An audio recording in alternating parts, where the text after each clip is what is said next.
नमस्कार दोस्तों, इस वीडियो में हम कैल्शियम और फॉस्फेट के रेगुलेशन के बारे में समझेंगे कि कैल्शियम और फॉस्फेट का रेगुलेशन कैसे होता है। यानी बॉडी में कैल्शियम और फॉस्फेट बढ़ जाए या घट जाए तो वो कैसे रेगुलेट होता है, कौन कौन से मैकेनिज्म हैं जो इसको रेगुलेट करते हैं।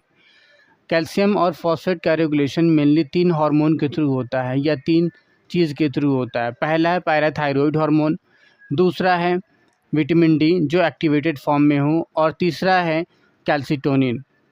इन तीनों हार्मोन की मदद से ही कैल्शियम और फॉस्फेट का रेगुलेशन हमारी बॉडी में हो पाता है। चलिए हम देखते हैं कि इन तीनों हार्मोन में से तीनों एक-एक कैसे अपना काम करते हैं और किस तरीके से तीनों के साझेदारी से ये कैल्शियम और फॉस्फेट का रेगुलेशन हो पाता है, उस चीज़ को समझते हैं। तो चलिए शुरू करते हैं।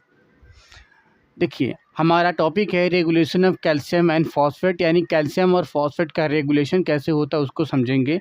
इंट्रोडक्शन देखें तो calcium and phosphate are both regulated through 3 hormone. ये 3 हार्मोन से रेगुलेट होता है। पहले का नाम है पैराथायरॉयड, दूसरा का नाम है विटामिन D3 जिसको कैल्सिट्रॉयल के नाम से जानते हैं, और तीसरा है कैल्सिटोनिन।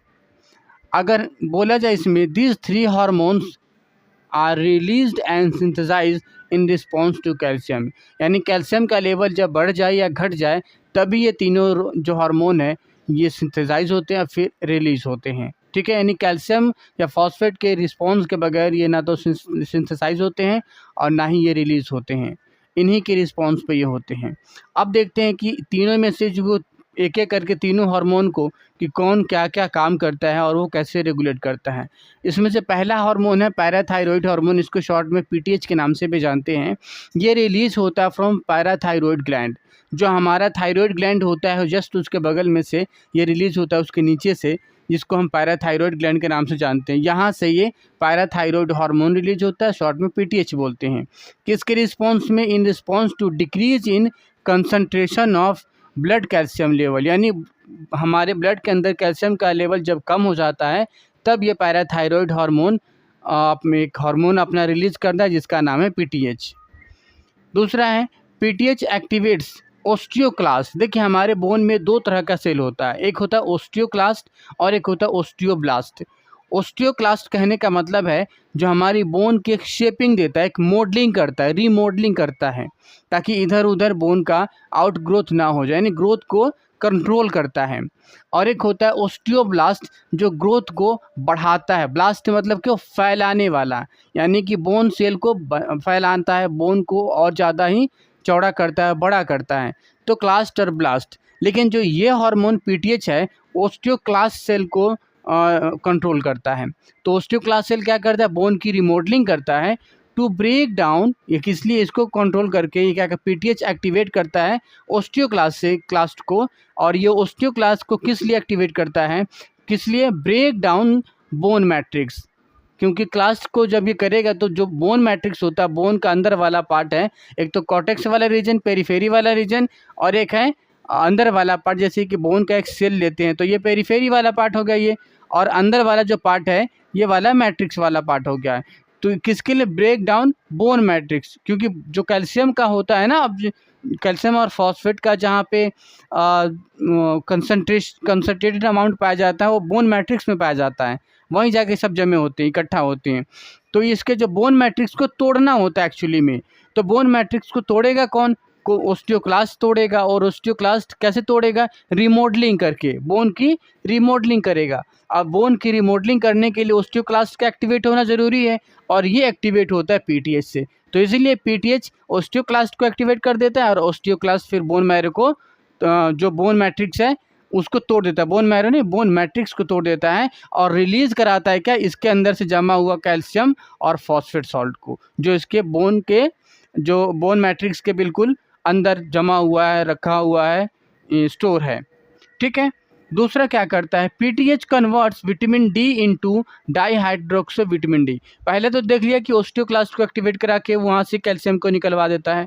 दूसरा करता है ये, जो हमारा विटामिन डी होता है जो हम लेते हैं वो इनएक्टिव फॉर्म में होता है। इनएक्टिव फॉर्म में होता है, वो एक्टिव फॉर्म में नहीं होता।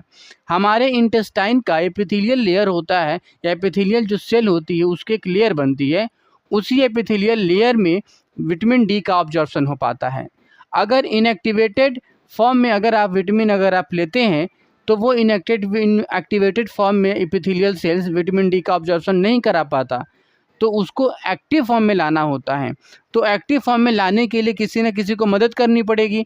तो ये पीटीएच हार्मोन है जिसको हम पैराथायरॉयड हार्मोन बोलते हैं, ये कन्वर्ट कर देता है विटामिन डी को, जो इनएक्टिवेटेड फॉर्म है इसको एक्टिवेटेड फॉर्म में, जिसका नाम है कैल्सिट्रायोल या डाईहाइड्रोक्सी विटामिन डी। ठीक है, ये एक्टिवेटेड फॉर्म होता है तो इसको एक्टिवेटेड फॉर्म में ला देता है। इससे क्या हुआ, ये जो पैराथायरॉयड हार्मोन है इसका ऑब्जॉर्प्शन भी बढ़ा देता है, यानी कि पैराथायरॉयड हार्मोन ये इसको विटामिन डी के ऑब्जॉर्प्शन को बढ़ा देता है।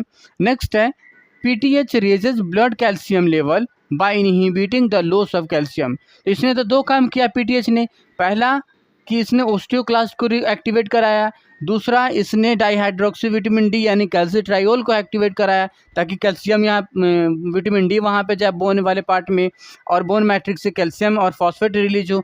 और तीसरा क्या करता है, ये किडनी के ऊपर भी काम करता है, किडनी को ऊपर भी एक्टिवेट करता है और किडनी के अंदर से जो भी कैल्शियम आयन का बॉडी के अंदर से बाहर जा रहा है, पेशाब के थ्रू बन के बाहर निकल रहा है, उसको रोक के उसका रीअब्जॉर्प्शन करा दे।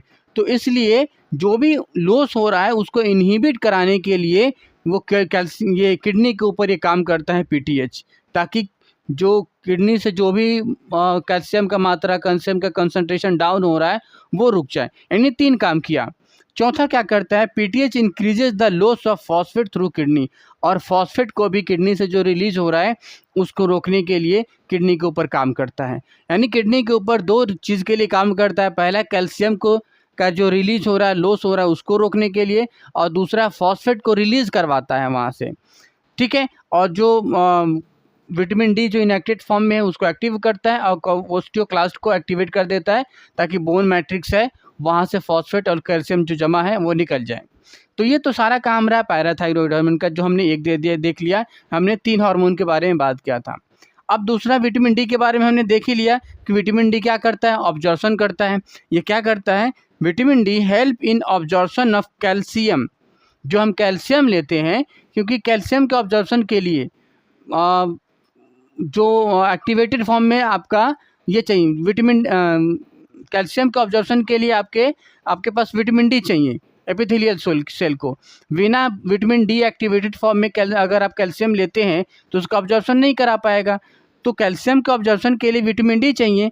तो ये विटामिन डी जो एक्टिवेटेड फॉर्म में अब हो चुका है, जो पैराथायरॉयड से एक्टिवेट हो चुका है, अब ये एक्टिवेट है तो कैल्शियम का ईजिली ऑब्जॉर्प्शन करा देता है इंटेस्टाइन के एपिथेलियल सेल्स के थ्रू। ठीक है, तो यहाँ से विटामिन डी का क्या काम है, कैल्शियम का ऑब्जॉर्प्शन कराना इंटेस्टाइन के थ्रू, और वो खुद से एक्टिवेट नहीं हुआ है, पीटीएच के थ्रू एक्टिवेट हुआ है। अब तीसरा हार्मोन की बारी आ जाती है कैल्सिटोनिन।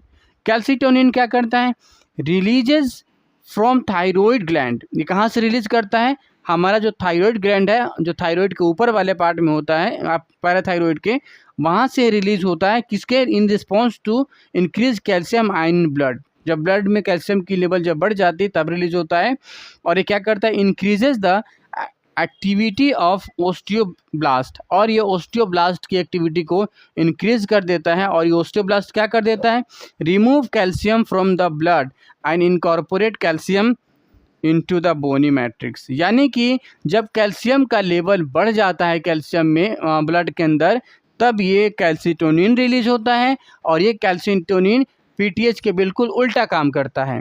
कैल्सिटोनिन क्या करता है, ये कैल्सिटोनिन एक्टिवेट कर देता है ओस्टियोब्लास्ट को, और ये ओस्टियोब्लास्ट जो कैल्शियम है, जो ब्लड के अंदर हाई कैल्शियम जो लेवल जो बढ़ा हुआ है, वहाँ से हटा के कैल्शियम को बोनी जो मैट्रिक्स होता है उसके अंदर ले जाके रख देता है, जो ओस्टियोक्लास्ट ने जो किया था।